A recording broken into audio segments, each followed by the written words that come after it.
এই জাতটির নাম হচ্ছে বাড়ি টমেটো 22। এটা গত বছর 2024 সালে এটা উদ্ভাবন হয়েছে এবং কৃষি মন্ত্রণালয় থেকে এটা মুক্তায়িত হয়েছে। এটার বৈশিষ্ট্য হলো যে এটা একটা উচ্চ ফলনশীল জাত, দীর্ঘ সময় এটা সংরক্ষণ করা যায়। যদি ঘরের তাপমাত্রা রেখে দিয়ে কমপক্ষে 15 দিন এটা সংরক্ষণ করা যাবে। এটা বেশ শক্ত, এটা সহজে পচবে না বা এটা গলে যাবে না। এটা সহজে অনেক দিন আমরা ভক্ষণ করতে পারি।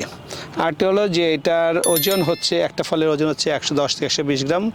যদি আমি 8 থেকে 9টি ফল নিই তাহলে 1 কেজি হবে। 1 হেক্টরে আমি যদি এটা প্রায় 4000 গাছ আমি যদি বুনে থাকি বা 38,000 গাছ বুনে থাকি, তাহলে এখান থেকে আমি সহজে 100 টনের উপরে আমি ফলন পাবো।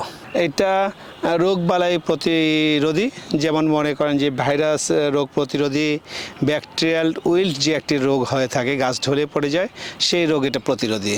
এতে পোকামাকড় কম হয়ে থাকে বা ছোটোখাটো যে পোকাগুলো হয়ে থাকে সেটা সহজেই জৈব বালাইনাশক দিয়ে বা ফেরোমন ট্র্যাপ দিয়ে বা আঠালো স্টিকি ট্র্যাপ দিয়ে এগুলোকে সহজে কন্ট্রোল করা যায় বা দমন করা যায়।